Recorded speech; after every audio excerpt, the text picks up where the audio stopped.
Fala pessoal, tudo bem? Sejam muito bem-vindos à primeira aula, nossa primeira de muitas aulas para o Enem. Meu nome é Luiz Eduardo, eu sou historiador e também filósofo. E hoje nós vamos trabalhar aqui uma matriz incrível, vamos começar a gravar uma matriz incrível para você que está se preparando para o Enem, para você que já fez o Enem em algumas outras edições e ainda não conseguiu passar, não conseguiu a nota para ingressar no curso dos seus sonhos. Chegou o seu momento, essa é a sua hora. Aqui com a gente, aqui comigo, você vai aprender história do início ao fim. História geral, história do Brasil, tudo aquilo que é mais relevante para você levar para a sua prova do Enem. Então, vem comigo, olha só o material que nós preparamos aqui para você. História para o Enem, pré-história. Então nós vamos começar trabalhando aqui com a pré-história, ok? Vamos começar trabalhando com a pré-história. E aí, nós vamos distinguir aqui alguns períodos da história que é importante para que você entenda como a história ela é dividida, ok? Como nós dividimos então a história, ok? Primeiramente, nós vamos começar aqui com a divisão da história, tá? Ou o que nós chamamos de linha do tempo. Então a história é dividida, primeira parte, pré-história. E aqui ela é dividida em dois períodos, período paleolítico, período neolítico e período da Idade dos Metais, nós vamos aprofundar isso, né? Depois o período da Antiguidade, com o surgimento das primeiras civilizações. Então aqui teremos o surgimento das primeiras civilizações. Aqui na pré-história nós temos o período paleolítico, ou também chamado de Idade da Pedra Lascada, Neolítico, Idade da Pedra Polida e a Idade dos Metais. Ok? Logo depois nós vamos ter o período medieval, e o período medieval tem como principal característica o que nós chamamos de teocentrismo, ou seja, a ideologia cristã como sendo a principal ideologia deste período, ok? Logo depois nós temos o período moderno e o rompimento com o teocentrismo. E no período moderno nós temos o que nós vamos chamar de antropocentrismo. Agora a visão deixa de ser centrada em Deus e centrada no dogma religioso e passa a ser centralizada no homem. Antropocentrismo. E por último, período contemporâneo. Período contemporâneo que tem início em 1789, que é ano da Revolução Francesa, ok? Esses são os períodos de divisão da história. Fica ligadinho, porque com toda certeza vai ser muito importante para que você consiga se localizar no espaço e tempo da história. Pré-história, estamos falando de período paleolítico, se encaixa onde? Pré-história, história antiga, moderna, medieval, contemporânea. Se encaixa em pré-história, tá? Então, primeiramente, nós vamos ver algumas escolas históricas e depois nós vamos aprofundar para a pré-história. Então, vem comigo aqui, olha só. Principais conceitos, 3 ideias sobre história. O que é história? História é o processo da vida, processo de vida dos homens em sociedade no tempo, tá? O que nós chamamos de história vivida. O segundo ideal aqui é a história como representação do processo de vida dos homens em sociedade, o que nós vamos chamar de história representada. Aquilo que a história representa para esses indivíduos. A história a partir da narração ordenada, né? E a história que vem do grego, que seria testemunhar, ok? Nós trabalhamos em história com fontes históricas, tá? Nós temos as fontes históricas primárias e fontes históricas secundárias. Nós temos fontes materiais, que são aquelas encontradas no processo arqueológico. Nós temos fontes orais, nós temos fontes audiovisuais e nós temos fontes escritas, né? Então, fontes primárias. O que seria fonte primária? A fonte primária é aquela que foi produzida inicialmente Foi produzido inicialmente naquele determinado período histórico, naquele momento histórico. Por exemplo, as cartas imperiais de Dom Pedro I, né, a partir de 1822, com o processo de independência do Brasil, fonte primária. Agora, quando eu pego aquela fonte primária e escrevo um livro sobre aquilo, a minha fonte é o quê? Primária ou secundária? Secundária, ok? Ah, mas eu fui lá na Grécia e achei um artefato arqueológico, tá? Nós estamos falando de fontes materiais. Então nós temos algumas fontes em história, tá bom? Então nós temos aí a historiografia e o método, que é a maneira como a história ela foi escrita ao longo do tempo e quais métodos foram utilizados para essa escrita. O método historiográfico, que é o quê? Que é a ciência que faz uso dos processos e objetos específicos do estudo da história. Aqui nós temos o objeto, os seus objetivos e o conceito de história. Professor, qual é o conceito de história? Vários historiadores vão dar inúmeros conceitos de história, mas o meu conceito de história preferido é: nós estudamos história para quê? Estudamos história para compreender o presente a partir do estudo do passado. Então, isso é história. Tem alguns historiadores que vão dizer o seguinte: não, mas a história é o estudo do passado apenas. Não. A história ela tem que ter um objetivo. Qual é o objetivo da história? Compreender o presente. Então, qual é o estudo da história? O estudo da história, para que serve o estudo da história? O estudo da história serve para você compreender o presente a partir das análises do passado. É para isso que serve a história, ok? Então, olha só. Nós temos algumas escolas históricas, tá bom? Então nós temos aqui, isso aqui não cai muito no Enem, então eu vou passar bem rapidinho, é mais a questão para a questão de conhecimento aí de vocês. A historiografia clássica, que é baseada lá na visão greco-romana, que leva em consideração o ouvir, né? Leva em consideração o ouvir, o ver e o relembrar. Depois a historiografia tradicional, que leva a história como verdade absoluta. Aqui nós teremos a escola metódica alemã de Leopold von Ranke, ok? E aí leva-se em consideração os vários heróis, né? Fontes econômicas, políticas, militares, ou seja, a macro-história, a história dos grandes personagens.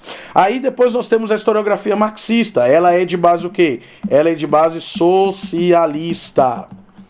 Então é uma escola histórica que visa analisar a história a partir de uma perspectiva da transformação social. E aí nós temos a nova história, que é de origem francesa, a escola também chamada de escola dos análises, com Marc Bloch, Lucien Febvre, Fernando Brodel e assim sucessivamente, que visa o quê? Que visa analisar de forma contemporânea a escrita da história a partir de várias fontes e de vários temas e problematizar a história a partir de exercícios do pensar. Então aqui nós temos os períodos da história. Isso aqui nós vamos chamar de linha do tempo, que foi aquela que eu fiz inicialmente para você no início da aula. Então, olha só. Primeiro nós temos a pré-história. Tá vendo aqui a pré-história? Pré-história que se inicia entre 5 milhões de anos atrás até 4.000 a.C. E ela é dividida no período paleolítico, também chamado de período da Idade da Pedra Lascada, neolítico, também chamado de período da Pedra Polida, e a Idade dos Metais. Idade dos metais, ok? Depois da história antiga, nós vamos ter o que aqui? A formação de civilizações. Formação de civilizações. Idade Média, com base no teocentrismo, ou seja, Deus no centro do pensamento social. A Igreja Católica entra numa ascensão muito grande, e aí os dogmas da Igreja valerão muito mais do que qualquer outro tipo de expressão ou ideia. O antropocentrismo surge no período da modernidade e vem rompendo com o teocentrismo, ok? E por último, a Idade Contemporânea, que inicia em 1789 com a Revolução Francesa, ok? Então, esses são os períodos da história geral. Depois nós temos os períodos aqui Depois nós temos os períodos da história do Brasil. Como se divide a história do Brasil? Período colonial, de 1500 a 1530, alguns historiadores colocam até 1539, com a expulsão dos jesuítas do Brasil pelo Marquês de Pombal.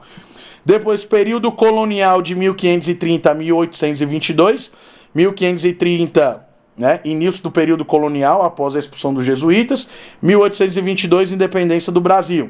Período imperial, 1822, independência do Brasil, 1889, proclamação da República, e período republicano, que vai ser dividido aí por alguns historiadores em Primeira República e Segunda República. Primeira República, de 1889 a 1930, com Getúlio Vargas, e de 1930 até os dias atuais, o período da Segunda República, ou Brasil contemporâneo. Então, essa é a divisão da história do Brasil.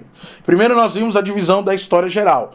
Pré-história, história antiga, medieval, moderna e contemporânea. Não se preocupe, porque a gente vai ver isso tudo de uma forma destrinchada, para que você entenda e passe nas primeiras colocações. A história do Brasil é dividida em período colonial, de 1500 a 1530, depois de 1530 a 1822, independência do Brasil, nós temos todo o período colonial. Ciclo do açúcar, ciclo do ouro, até a chegada da família real no Brasil, e depois proclamação da República. Depois período imperial, 1822 a 1889.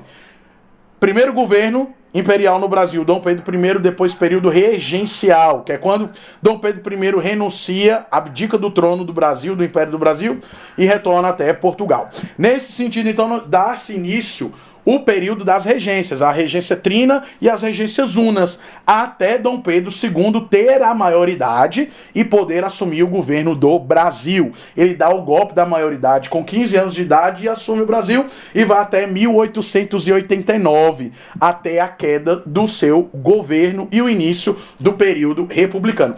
Essa é a história do Brasil. Tá? Essa é a linha do tempo da história do Brasil, que também, de acordo com as nossas aulas, nós vamos ver de uma forma muito desmembrada, muito minuciosa, para que você possa pegar as principais dicas e então levar isso para a sua aprovação, ok?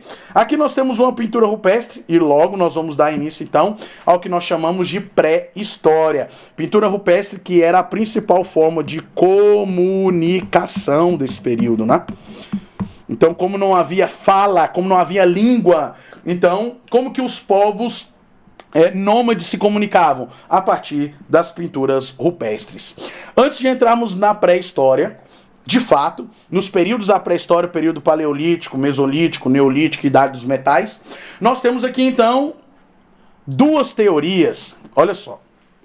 Nós temos aqui duas teorias que, com toda certeza, trazem muita discussão quando nós falamos de história, tá bom? Então eu quero deixar você extremamente tranquilo quanto a isso. Nós temos duas teorias, e essas teorias são o criacionismo e o evolucionismo. Então, basicamente, o criacionismo é a teoria que trabalha a ideia de que Deus criou todas as coisas, dentro de uma perspectiva bíblica, dentro de uma perspectiva do Alcorão, que é o livro religioso do Islã, dentro de uma perspectiva do Evangelho de Allan Kardec, que é o livro religioso dos espíritas.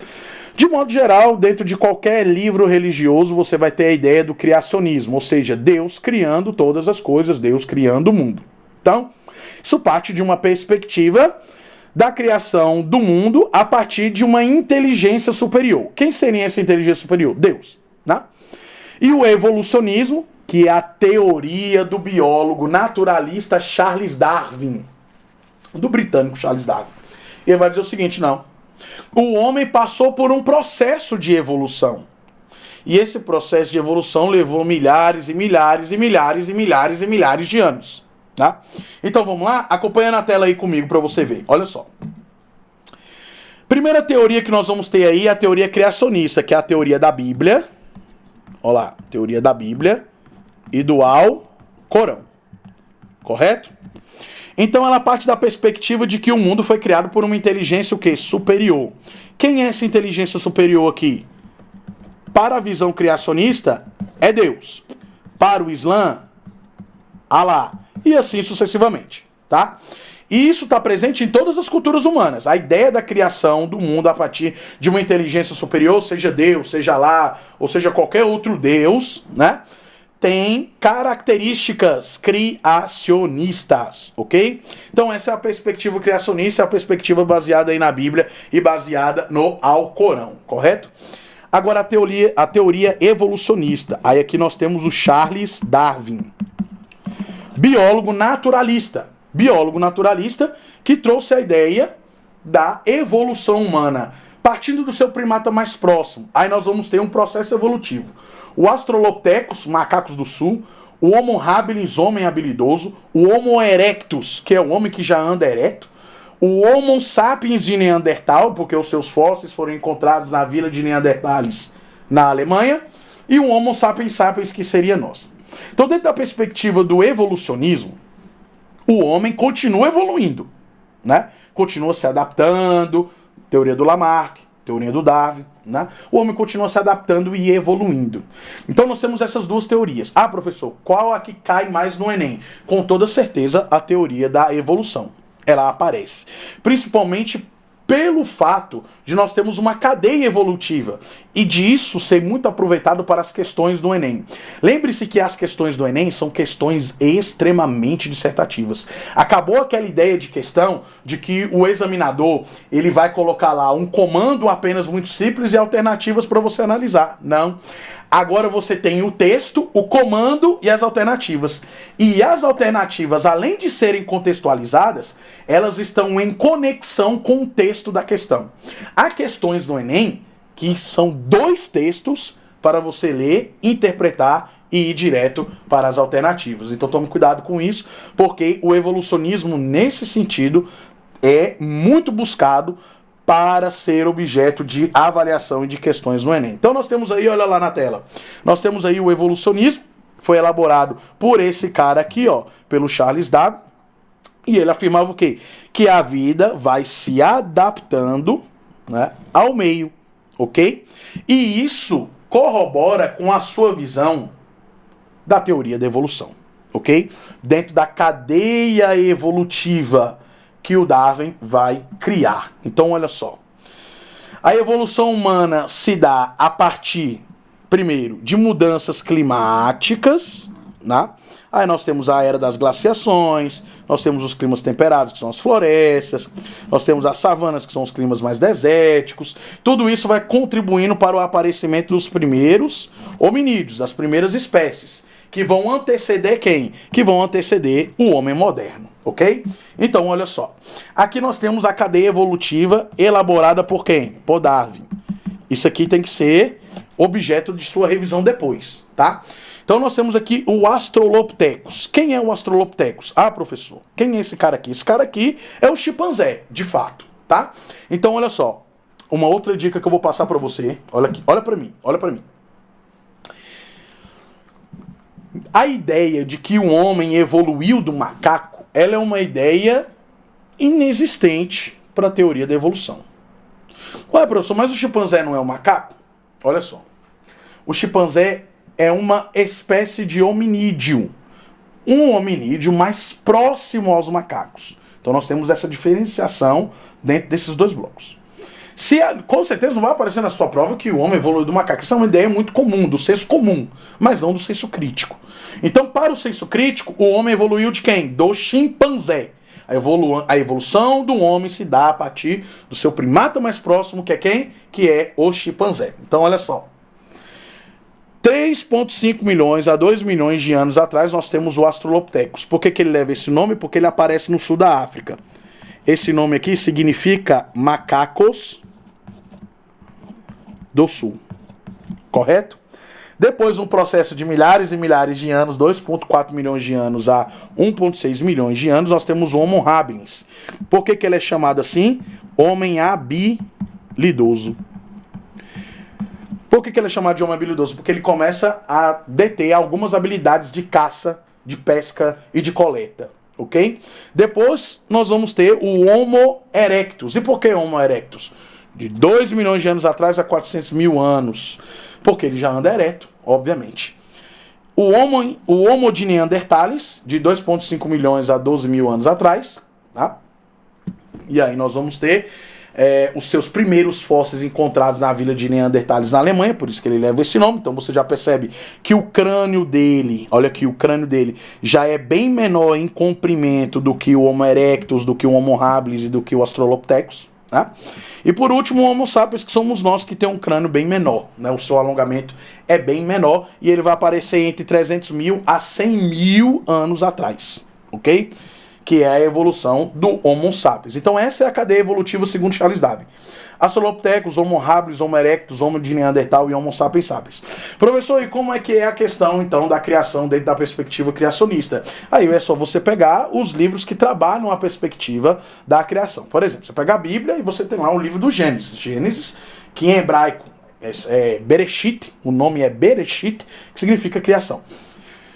E lá você tem um relato, a narrativa da criação. E criou Deus os céus e a terra. E fez separação Deus entre os seus firmamentos, né? Entre os céus, entre as águas. E aí vem o primeiro dia, o segundo dia, o terceiro dia, o quarto dia, o quinto dia, até o sétimo dia, que é quando Deus vai então criar o homem a partir do barro. Né? Então essa é a perspectiva do criacionismo, diferente da perspectiva da teoria da evolução, ok? Então aí nós temos o Australopithecus, correto? Depois o Homo erectus. Essa imagem aqui é bem interessante, sabe por quê? Porque isso aqui vai fazer referência ao período paleolítico. O período paleolítico, que é o primeiro período da pré-história, é também chamado, anota no seu material, é também chamado de idade dos... Opa. Peraí. É também chamado de idade da pedra lascada. Deixa eu apagar aqui. Também chamado de idade da pedra lascada. Agora, professor, por quê? Por que é chamado de idade da pedra lascada? Porque ele utilizava a pedra para lascar a madeira para criar as suas ferramentas de caça e de coleta. Essa imagem aqui ela é bastante sugestiva e bem interessante. E note que tem um rio aqui no fundo. Então esses povos nômades, porque aqui o homem é nômade durante o período paleolítico.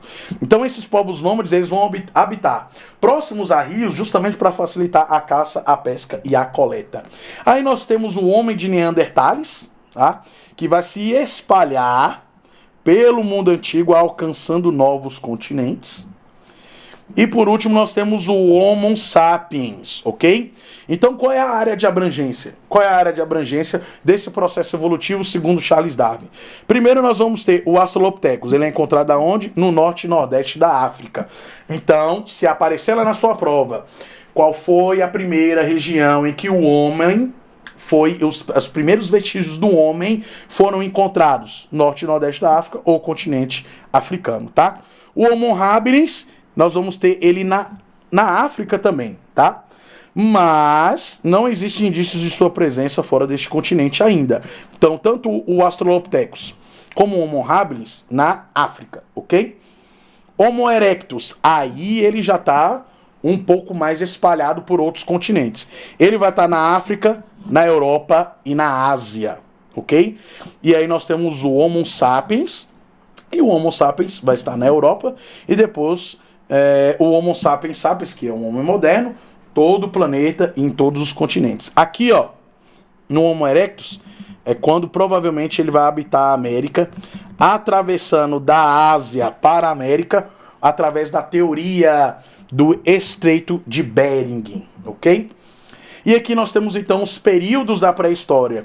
Período paleolítico, período mesolítico. Esse aqui não cai muito em prova, então eu não vou trabalhar ele com tanta eficácia. Mas o período neolítico e a idade dos metais. Então os períodos que são mais relevantes aqui para você. Período paleolítico, também chamado de idade da pedra lascada.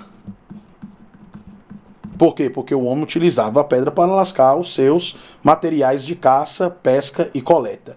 Depois o período neolítico. Aí aqui nós vamos dar um outro nome, chamado de idade da pedra polida.